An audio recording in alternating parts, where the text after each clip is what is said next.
Okay, good afternoon, everybody. Welcome to this postgraduate support group meeting.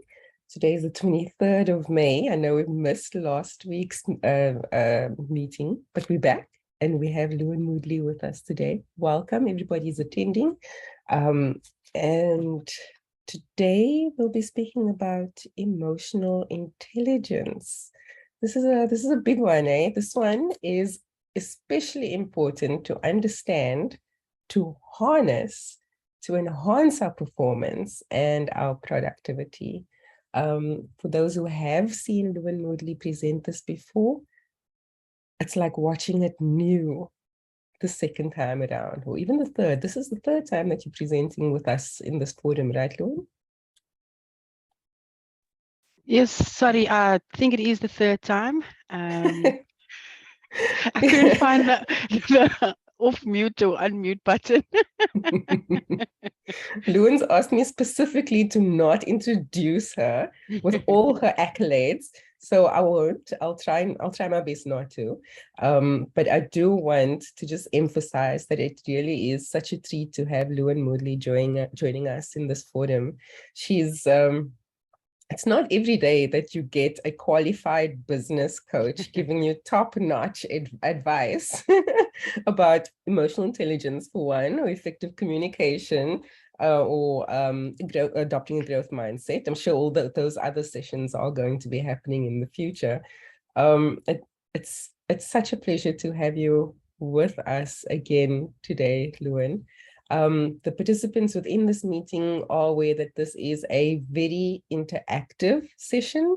So we are encouraged to use our emoticons, our reaction icons to express ourselves in a constructive manner, of course, to raise our hands if there is a question, or if you'd like to say something, to the group. Otherwise, we'll use the chat box to just type in any messages that or thoughts that come up along the way.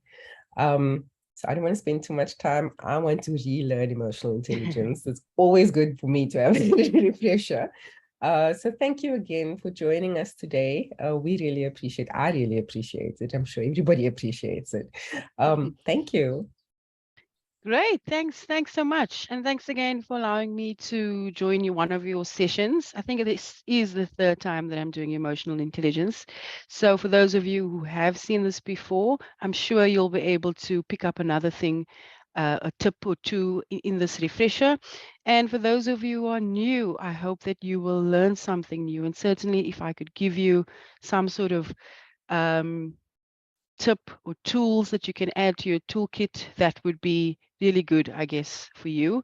From our side, I do want to apologize for not being here last week. Unfortunately, my daughter was ill, and then she made me ill, and now my husband's ill. It's just a really, really nasty bug going around. But yeah, we're here today to speak about emotional intelligence. This is my favorite topic. I learned so much about this when developing the content, and I still continue to learn about it. And I can't say every day, but often I refer or think back at the content, and it helps me navigate certain challenges or obstacles that I experience in my day-to-day life. I think that so many of us focused, and I guess most of you will probably relate to the fact that we focus our energy on our academic career or trajectory, and we don't focus a lot of attention on the life skills that we need to navigate this world and the challenges that come with it. And this is certainly something that has helped me along the way, and it continues to help me with the challenges that I face, and equips me to overcome them. So I hope that you will be able to take something away from this lesson.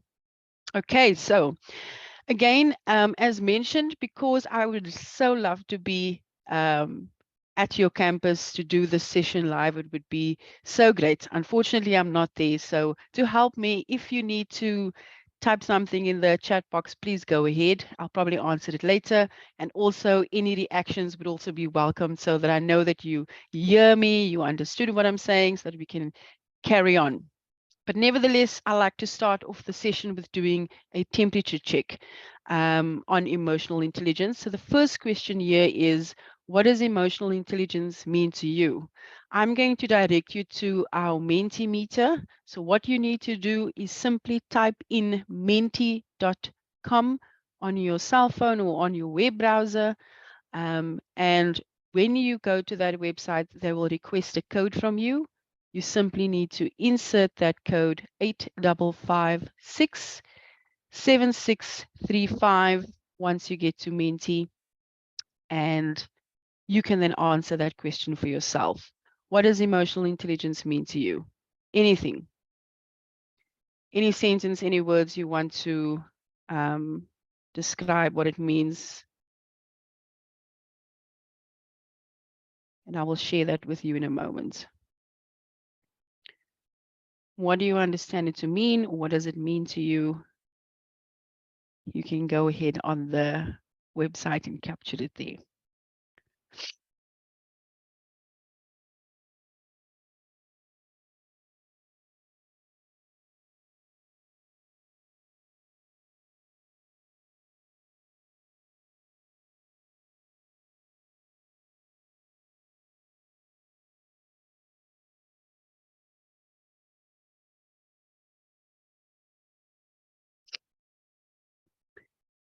Okay. I'm just going to share the other screen, so just give me a second.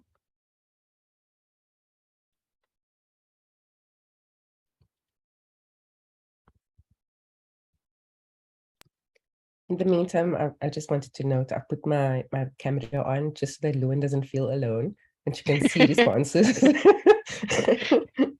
But it's fine, you don't have to. You can, I'm used to it. So you can relax.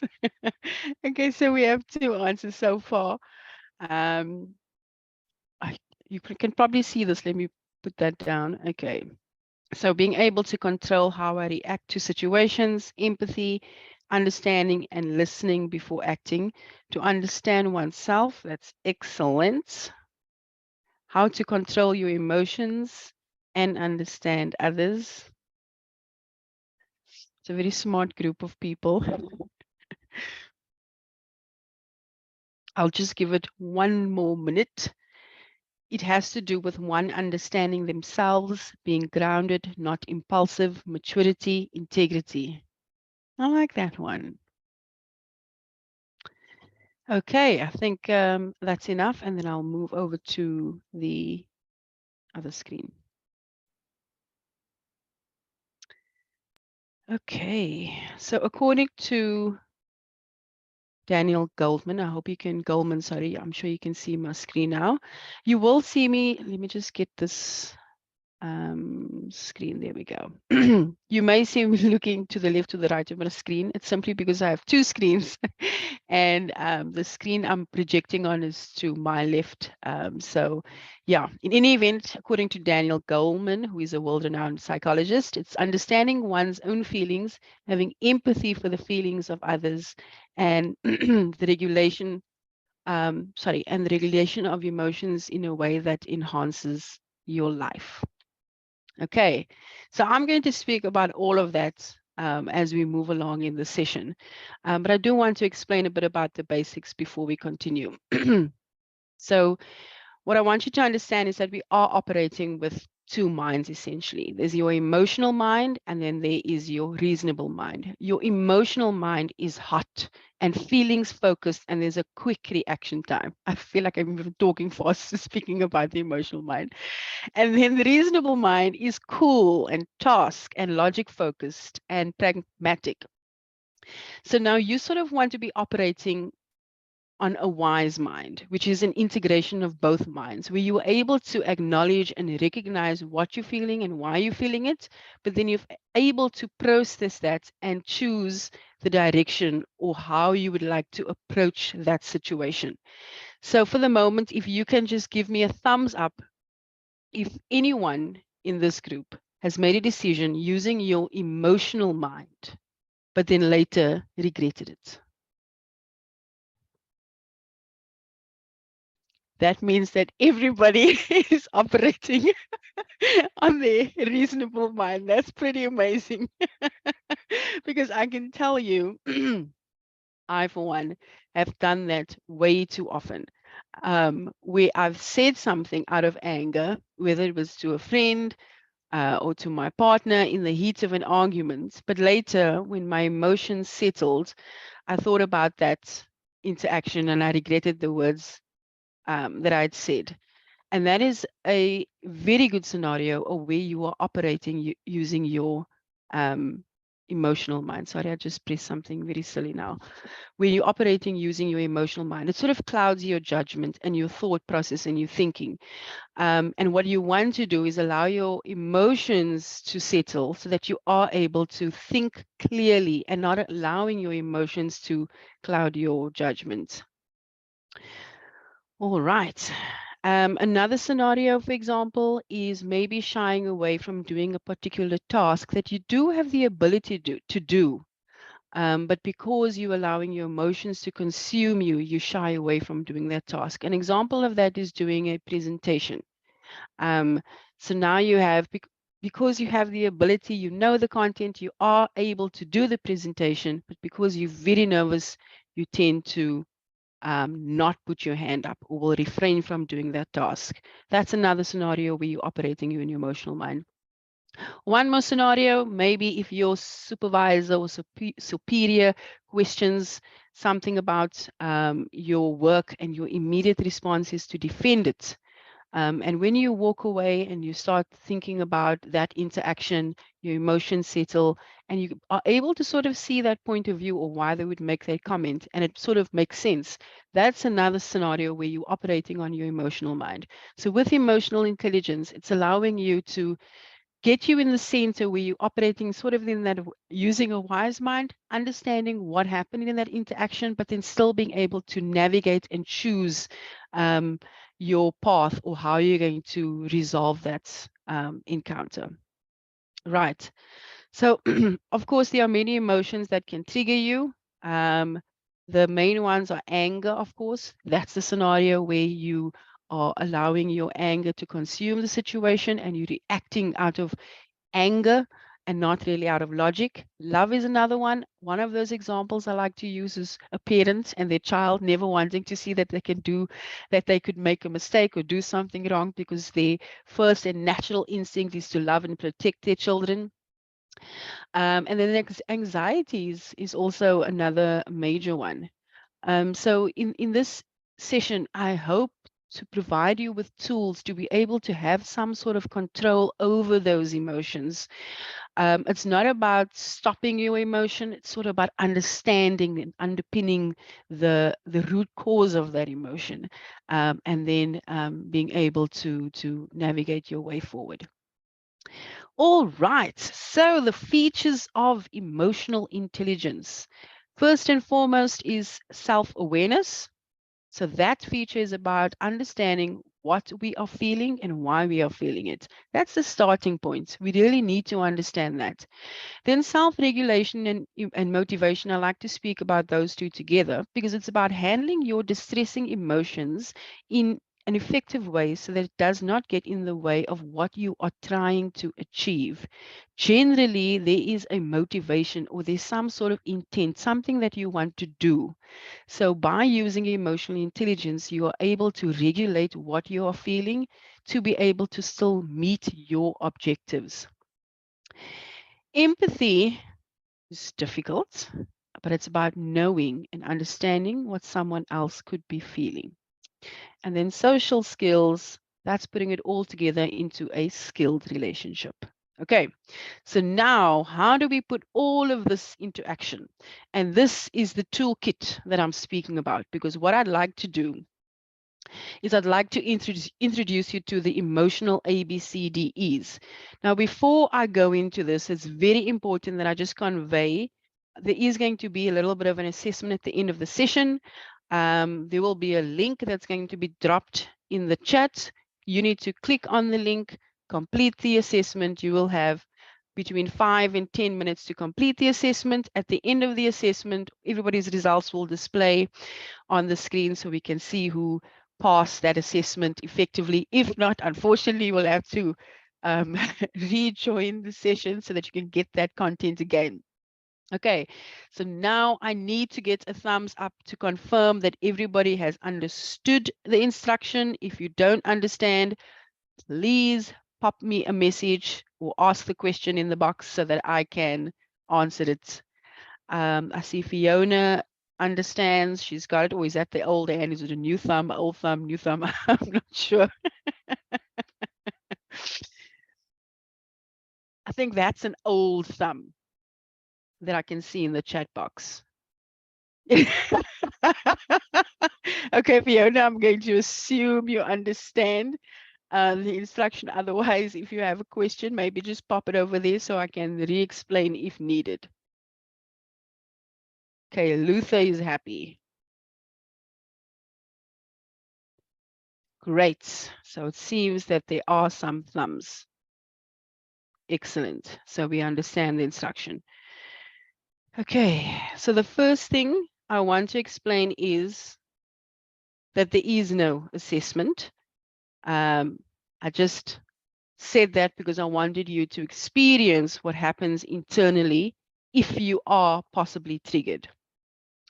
And if possible, I'd love to hear what your experience was of that.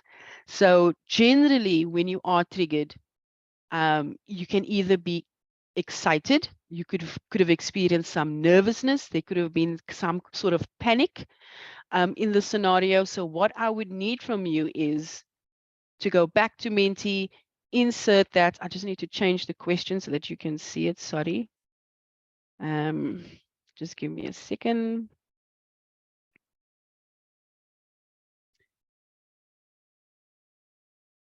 Sorry, it's difficult to operate with two different screens here. So you should be able to answer that question. I'm going to share the new screen. So what I would need from you is to explain what you felt when I gave that instruction. So I can see that we're having slight panic. We have a little bit of nervousness. So usually when I do this session, I do it with a group of people, and the instruction there is that they need to do a presentation to our executive committee, explaining, and then I'll give them a topic that they need to speak for 10 minutes. And in that moment, I obviously can't see any of you. And I usually do this presentation face to face. But once I give that instruction, you can immediately see the change that happens with, or feel the change that happens in the room. You can see people starting to bring out a book and pen because they need to focus. They need to get this right so that they do the presentation well. They'll start fidgeting. They'll start looking down. You can see the eyes going big. Those are all reactions to the instruction or to the trigger or them being triggered. So as you can see on the screen, we have 20% excitement and then 20% nervousness and 60% slight panic shame. I know the feeling. I know the feeling, and it's important that you understand what happened. And this is why the session is here for us to begin to understand our emotions so that we're able to navigate them better. Okay, so I'm just going to stop sharing and move back to the slideshow. I have my daughter doing gymnastics here next to me, so it's very difficult. Could I just comment on that, the Yes. Mentimeter and Yes. that exercise? Yes.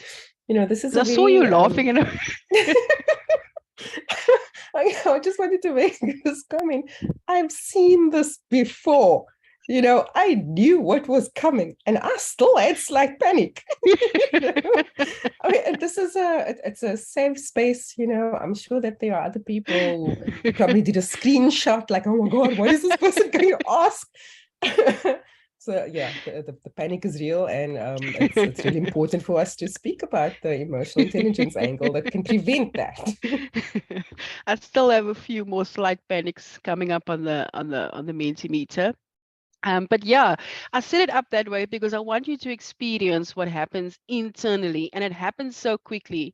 And I want to say this. What's important to note, because I've done this so many times, is that because I'm the facilitator, I know what is happening because I've set this up this exercise or activity. I've set it up that way so that you can experience those emotions, but you will never know that it's being experienced because people don't say anything. Everything is happening internally, and that's very important for you to note. So in terms of the ABCDEs, sorry, I'm just getting my other screen in front of me. In terms of the ABCDEs, A is the activating event. So that's your trigger event. That is something that's going to trigger you, right? And in this scenario, it was your upcoming test that I mentioned in this session. So I'm going to skip B, but C is the consequences. So what you felt was maybe fear, panic, excitement, right? But what's important is actually B, because it's your beliefs on this event that causes the emotional reaction. So there is something in the split second or the few seconds that I provided you with that instruction. There's something that you told yourself in those few seconds. You could have said something like, I'm going to embarrass my supervisor, or I'm going to make a mistake. They're going to think I'm not intelligent. They're going to wonder, why am I here? What am I doing? That's the type of thoughts that could have been, I'm assuming, that could have been crossing your mind in those moments. And that caused your emotional reaction. That's your slight panic that's happening. So it's really whatever you're telling yourself, which is causing you an emotional reaction. If what you're telling yourself is propelling you forward, then that's great. I had some people that had excitement. So for those of you who were excited, that's excellent, because you were telling yourself good things to motivate you and push yourself forward. But for those who were nervous and had slight panic, there is some a distressing self-talk that you had in those moments that is making you feel that way. I'm going to say this statement, and I hope it stays with you, because even though I speak about this all the time, I still forget, and I have to remember. I have to equate this that I'm about to tell you in different aspects in my life. I have to remember that and apply it to different aspects in order for it to make sense. Okay, so what you are thinking, whether it's your perspective or the self-talk you are doing, it dictates and or influences what you feel. And that influences how you respond or react. So what you need to do is update what you're thinking in order to update what you're feeling, in order to change how you respond or how you react. And that's very important. And I'm going to speak about this. I speak about it all the time because it's the most important thing you have to remember. Again, I'm going to say I do the sessions so often. But when I am faced with a new challenge in a different month, in a different year, I forget this. And I have to go back and remember that there's something that I'm telling myself. There's a visual that you're giving yourself, and you need to change those visuals. Okay, by disrupting it. How do you do that? You need to speak to yourself. You need to debate what you're telling yourself. So, for example, you could have said, I'm going to make a mistake. They're going to think I'm not intelligent. I'm wasting my time at this university, whatever. You need to change that. Debate it. Say things like to yourself, but why? Surely I've shown or I've proved my ability. I did so well last week or whatever. You need to debate those thoughts that you're having so that you can update it and create new beliefs in order to update what you're feeling and how you tackle that new task. You need to update your perspective in order to get you to move forward and attempt whatever it is you want to attempt. Okay, I have like 501 scenarios on this topic.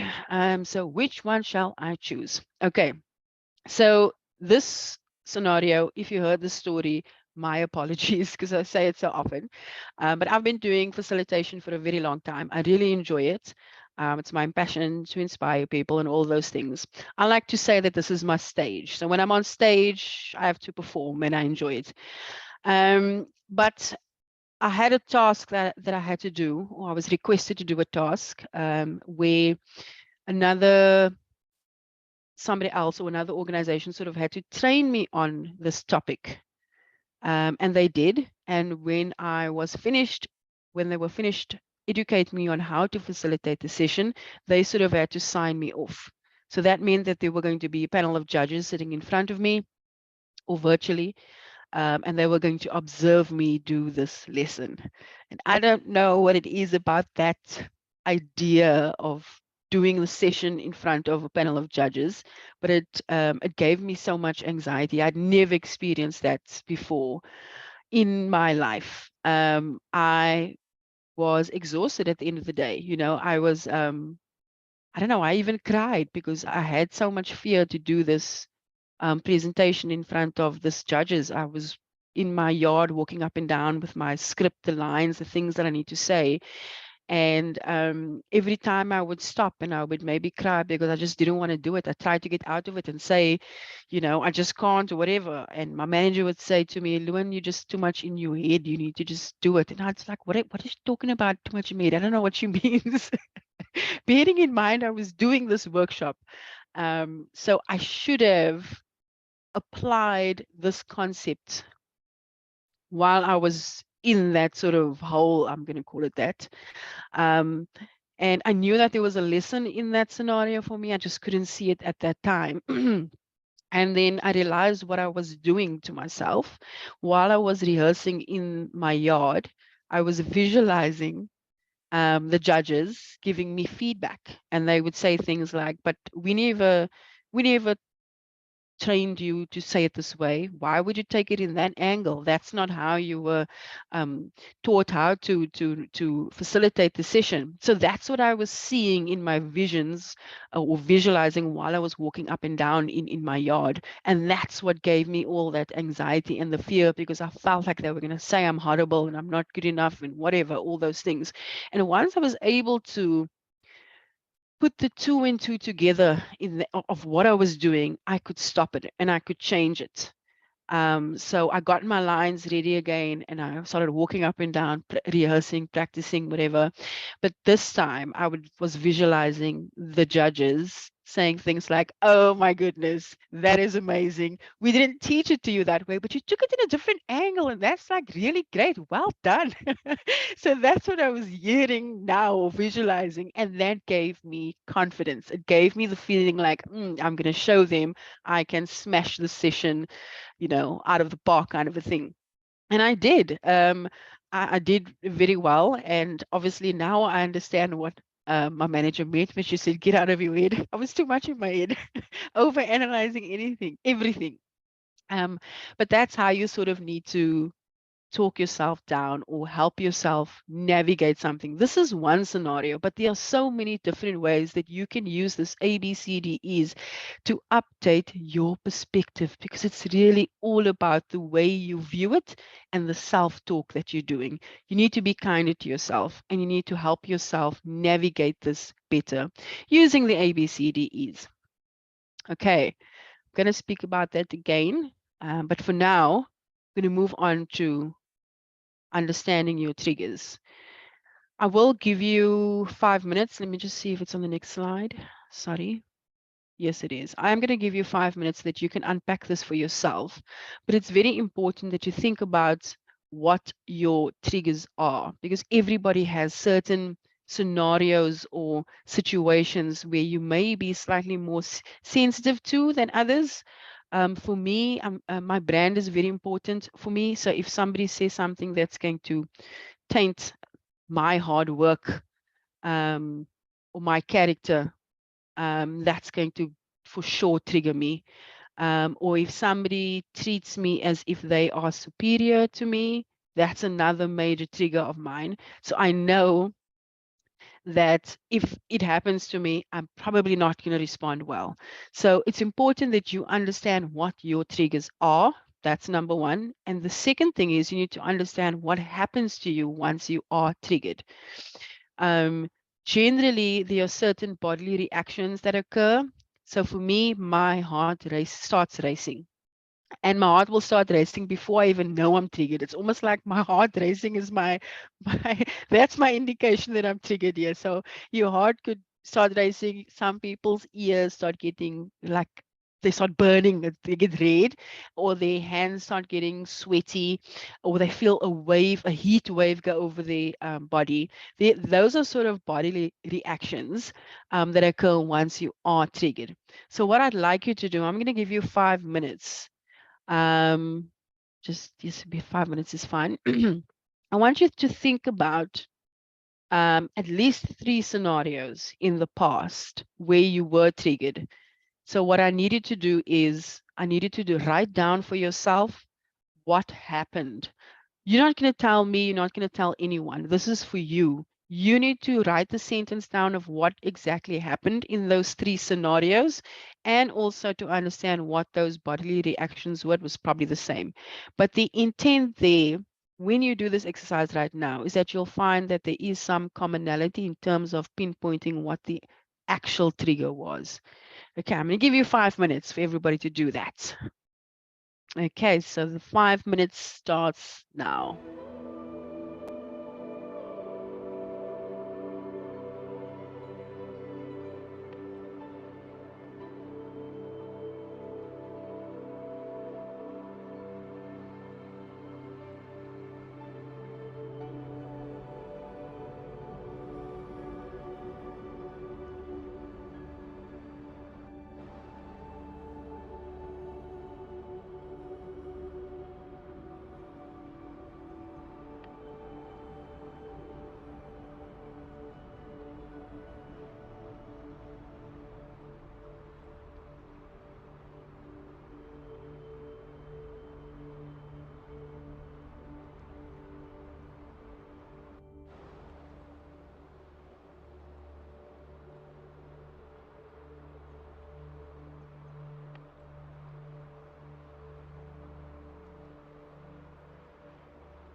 Okay, let me just see.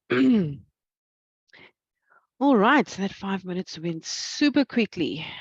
Okay, so the intent there was for you to review your past scenarios and reflect on the times that maybe you were triggered, whether it was a scenario that gave you anxiety, nervousness, anger, whatever the case may be, and maybe you didn't handle it the way you would have liked. So what's important for you to think about those scenarios is there could be some sort of commonality between them, where there's actually one trigger between the three scenarios, or maybe there's even two, but more often than not, you would find that it's the same trigger that's reoccurring, that's triggering that sort of emotional reaction from you. Um, and you need to understand what that is so that if it does happen again, you can alert yourself or know that I'm most likely not going to respond in the best way. And either you can walk away from the situation, allow yourself your emotions to subside before you react, or you can use the ABCDEs to help you in the heat of that moment to navigate that scenario better. Another scenario of mine is where I was sitting in a meeting, and as I mentioned before, my brand, or tainting my brand or affecting my brand is one of my triggers. And I was in a group meeting. It was quite a large meeting, and one of the senior managers mentioned something along the lines of, "Oh, but you know, I requested this from Lewin 3 weeks ago, and I'm still waiting." So, I mean, he didn't even finish his sentence, and already my heart was racing. So I knew in that moment I was triggered, and I needed to do something immediately, in order to retain or still have some sort of control over the situation and myself, of course. So in those split seconds, I was just asking myself a couple of questions before responding, because it happens so quickly. That self-talk that you do and the visuals that you give yourself, it's such a split second. You tell yourself like 5 essays in that split second. But in any event, I said something along the lines of, I wonder if he even knows that I sent this to him 2 weeks ago. Maybe he doesn't know. Maybe he's unaware. That's why he's responding the way he is. Um, if he didn't know, if he doesn't know that I have sent it, or if he's under the impression that I haven't sent it, then of course his anger and frustration is warranted. So maybe he just doesn't know. And in that moment, I asked him, "Did you know that I sent this to you 2 weeks ago?" And he was extremely apologetic, and he said, "I'm so sorry, I had no idea. Um, I thought you forgot about it, but I should have." And then we were able to sort of navigate that a bit better. But it was so quick of how I could ask a question which would diffuse the situation rather than me allowing myself to respond using my emotional mind, which is where we all tend to go to first, but rather stopping and pausing, implementing the ABCDE so that we're debating those thoughts and that perspective in our mind first to allow us to regulate our emotions and then respond. That's how you need to sort of implement the ABCDEs. It's doing a temperature check with the self-talk you're doing, the perspective you have. Um, and if you think about it, not if you think about it, some of you may be doing it as well, and we may act on those feelings. Another example is some of you may be in the situation where you're busy with something challenging at university, and it's really, really difficult. It's consuming a lot of your time, and you don't know how to overcome this obstacle. And your perspective could be, maybe this isn't the right industry for me. Maybe this wasn't the correct subject choice, qualification, degree, direction, whatever you could say that you should have chosen. That could be your perspective, and that could trigger an emotion. And that can make you choose an action in terms of maybe changing your fields. But if you are changing your perspective on how you view that, it can change your emotional reaction and, of course, your how you choose to respond. You could say things like, you know, maybe this is a challenge that I need to do right now, which is going to give me the tools to manage a different obstacle later. It's a lesson that I need to learn now to be able to make the playing field or the foundation for my next level easier and stronger, for example. That's the perspective of the view you can take on it to be able to allow you to push yourself forward to deal with that scenario a bit better. I hope that makes sense for all of you. All right, so what have we learned in this session so far? So far, there's an activating event. It can be anything that can trigger you. But in that split second, you're telling yourself something. You're showing yourself some visuals. You're taking on a certain perspective.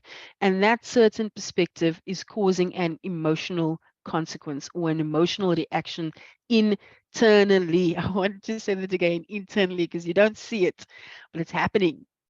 And most times there's an action that you're going to choose to take, right?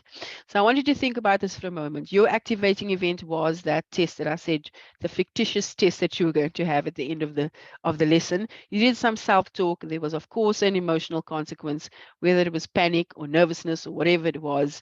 You could have taken an action.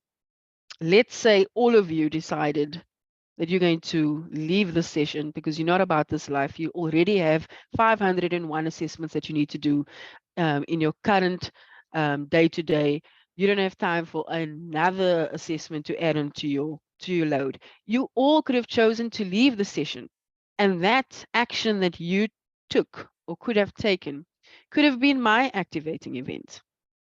Okay, I couldn't really because I set it up, but let's just pretend. It could have been my activating event where I'm doing a little bit of self-talk. And I could say something like, oh my goodness, Lewin, this is not the correct, the right career for you. Clearly, you're not good at facilitation.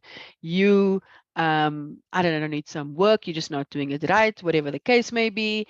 And that would make me feel inadequate and maybe sad and frustrated. And I could maybe even leave facilitation all in all. I don't know. This is extreme scenarios.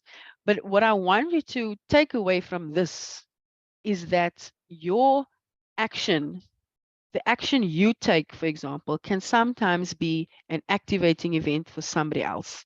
And you would never know because everything that's happening is happening internally. What you see is the output. That's what you see. In my scenario, I see you guys exiting the session, but I don't know what happened to lead up to that output. You need to understand that you need to observe those actions and understand that there is most likely an activating event and a little bit of self-talk that led to that action. And that's how empathy comes into play. All right, and that's your social awareness.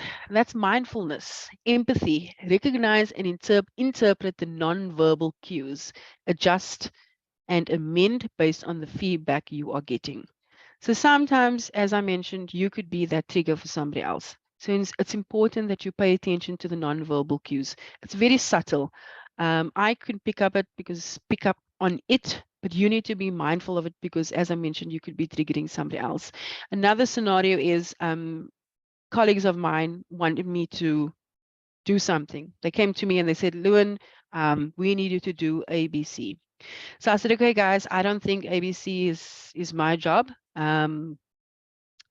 But let's navigate this. Tell me why you think it's my job. And then they said to me, oh no, it's fine. It's fine. We'll go ask somebody else.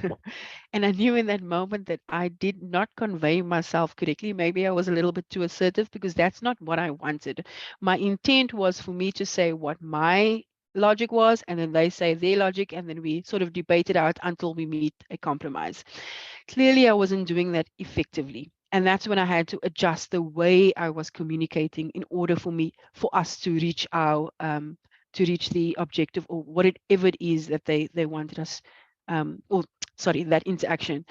That's a small scenario, but my point is that if you can see you're not getting what you want, it could be that you're not communicating it the right way. And we need to be mindful of what could be triggering for somebody else in order for that interaction to be productive. I have so many mini scenarios about that. But what I like to say is that you need to rise above that scenario in order to see it from both perspectives, to see how somebody else could be experiencing your interaction with the words you are choosing and the actions you are taking in order for it to sort of be productive. See it from your side and from somebody else's side. Right, I'm going to play a little clip for you.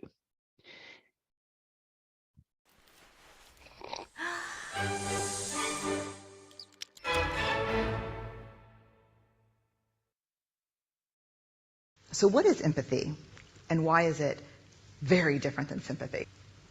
Empathy fuels connection. Sympathy drives disconnection.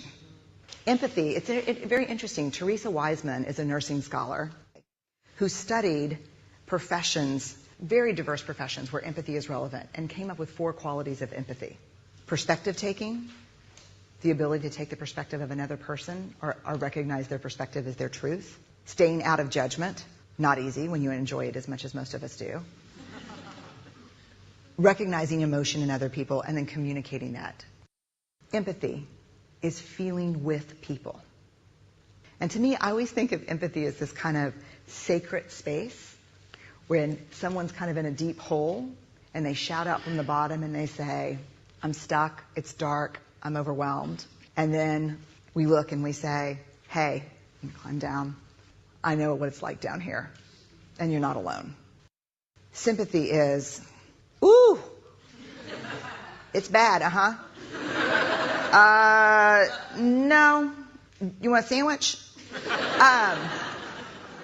Empathy is a choice, and it's a vulnerable choice, because in order to connect with you, I have to connect with something in myself that knows that feeling. Rarely, if ever, does an empathic response begin with at least. Yeah. And we do it all the time. Because you know what? Someone just shared something with us that's incredibly painful, and we're trying to silver lining it. I don't think that's a verb, but I'm using it as one. We're trying to put the silver lining around it. So, I had a miscarriage. Oh, at least you know you can get pregnant. I think my marriage is falling apart. At least you have a marriage. John's getting kicked out of school. At least Sarah is an A student. But one of the things we do sometimes in the face of very difficult conversations is we try to make things better. If I share something with you that's very difficult, I'd rather you say, I don't even know what to say right now, I'm just so glad you told me. Because the truth is, rarely can a response make something better. What makes something better is connection. Excellent. So what I take away from this, that every time I watch it, I take something else, something different away from that. But for me, the main one is when you don't really have something productive to contribute, when it comes to helping somebody else, it's just by saying, I actually don't know what to say, but I'm here to sort of help you and support you. I want to mention this again. What you think influences or dictates what you feel. So that self-talk and your perspective influences how you feel. And that influences how you react or respond on that particular scenario or topic. What we see from our side is only the action. We don't know what emotion is happening internally, and we don't know the perspective or the self-talk that's happening for somebody else. So it's important that we are not only aware of our feelings, but understand what could be happening with somebody else. Because when we are able to apply empathy, we're able to understand somebody else a bit better, which can help us navigate that situation better or more productively. I don't have the other slide, but I do just want to mention one more thing. I just want to quickly run through the features of emotional intelligence and then just tie it back to what we've spoke about previously. Maybe I'll just quickly move to the, I just switched that off, didn't I? Just give me 2 seconds. So the features of emotional intelligence, I'm just going back to that slide so I can share it again. There we go.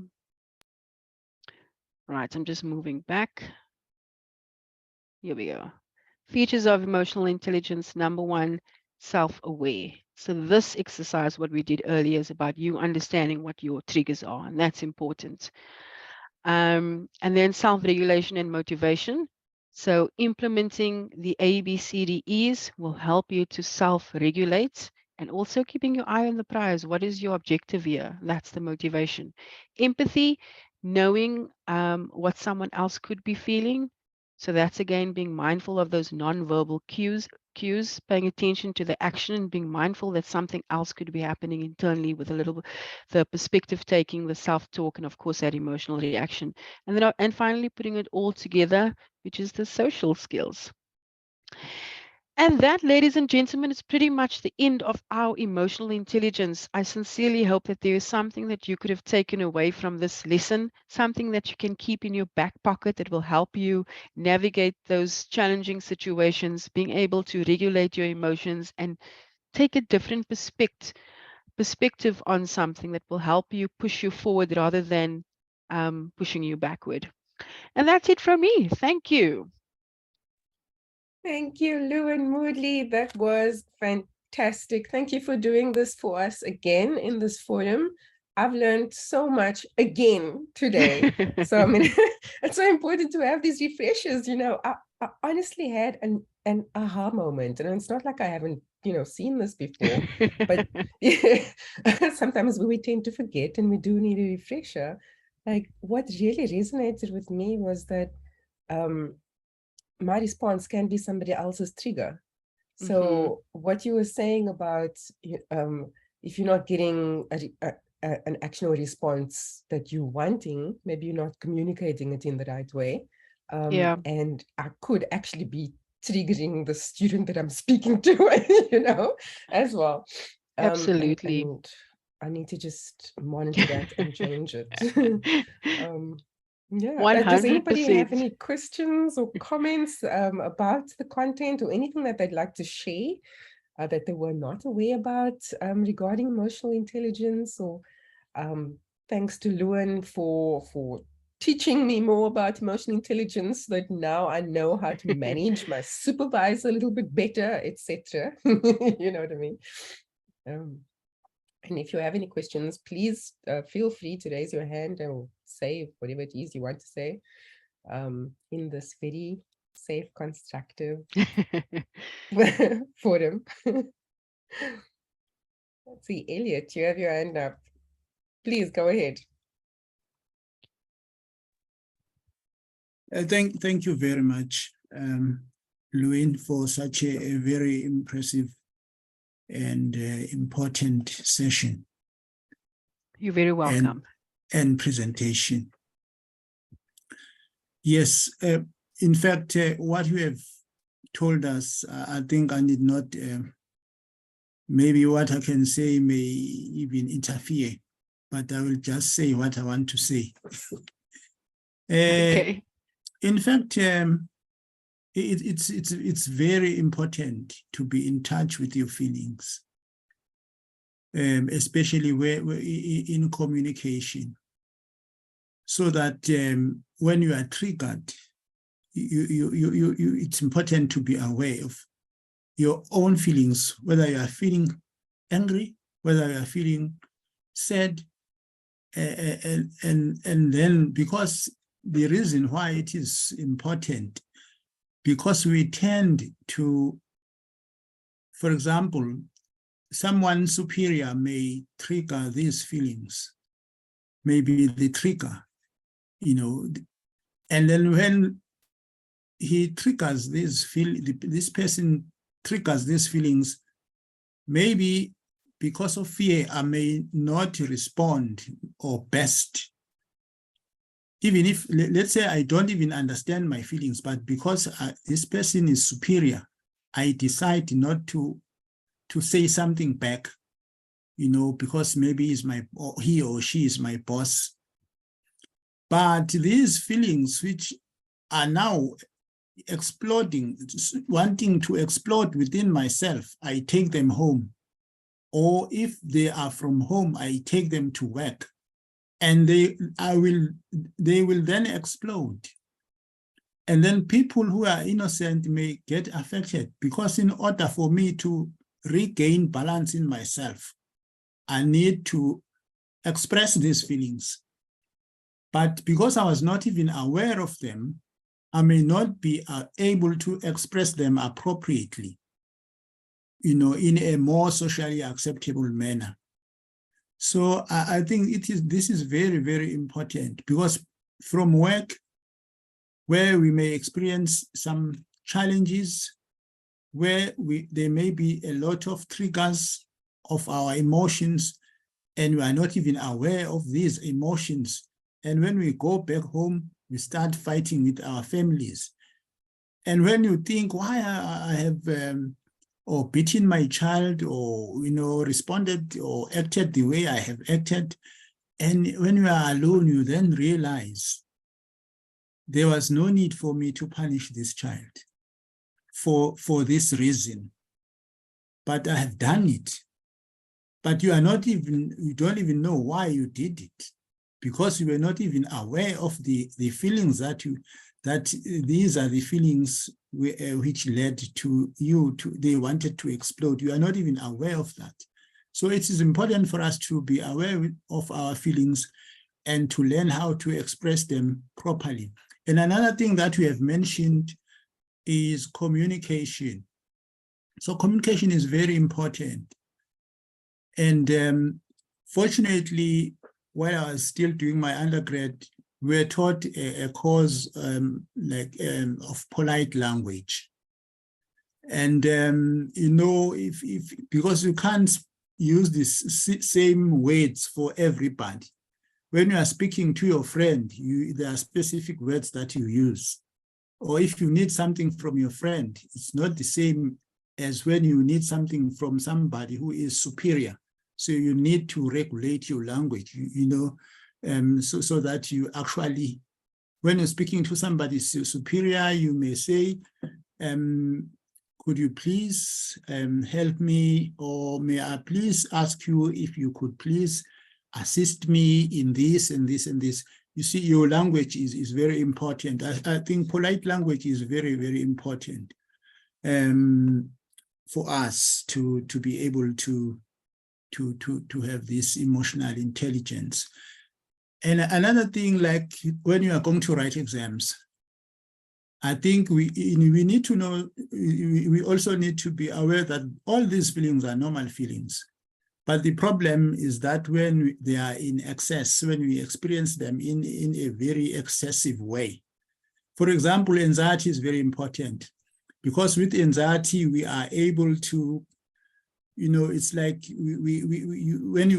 when anxiety is slight anxiety will make you wake up, prepare for work, and do your homework or do your work or do that. But when anxiety is too much, it affects your perception. So when you are going to write an exam, you will experience anxiety, because we knew about that as students, undergrad. And when there are meetings, we used to observe people before they deliver a speech. There is a jar of water and a glass. The person will, at this stage, will have experienced this increasing levels of anxiety before he starts speaking. And then he will or she will pour some water in the glass and drink. The moment you drink water, anxiety disappears. You gain confidence. You start looking at people now. So when writing exams, because of that knowledge, when we experience this anxiety before getting into the exam room, we used to run into the bathrooms and open the taps and drink quickly some water. By the time we get into the exam room, we are cool, and we just looking for you look for your desk where you will, you look for your name where you are supposed to be, and then you sit down, So it helps to know that I might be affected by anxiety, because when anxiety is too much, it interferes with your perception and you cannot think anymore. And then when the exams finishes, when you finish writing, then after, when the anxiety is now low, then you start remembering. You say, hey, I should have written this. Everything comes back. And you couldn't remember because your anxiety was very elevated. Now it's down, you remember and you feel bad. You didn't answer some of the questions because you couldn't remember. So I think this is a very, very important session. Thank you so much, Elliot. Yeah. Very good points. And you know what, you point about the effective communication, very well taken. Lewin will be presenting a follow-up session about effective communication as well within this series. We just need to confirm a new date for that in either this semester or in the next semester, but please stay tuned. And another to add on to your point about the anxiety, in our next session, next Tuesday, we'll be discussing the imposter syndrome as well. And that also feeds into a lot of our anxieties. And we will have additional discussions on how to control that and regulate that. Lewin, thank you so much for your content. Again, it's been incredibly helpful in this forum and outside. The session is recorded. Those who have not been able to attend would be able to see it later. Your points are well taken. It's very relevant. Thank you so much for being with us today. And we'll see you again soon. You're welcome. Yes. Thanks. Thanks for having me. Thank you, everybody, for joining the session. And we'll see you in our next session on next Tuesday, on the 30th of May, where we'll be discussing the imposter syndrome. See you then. Take care. Thanks for joining. Bye. Bye-bye. Bye. Bye. Bye. Bye.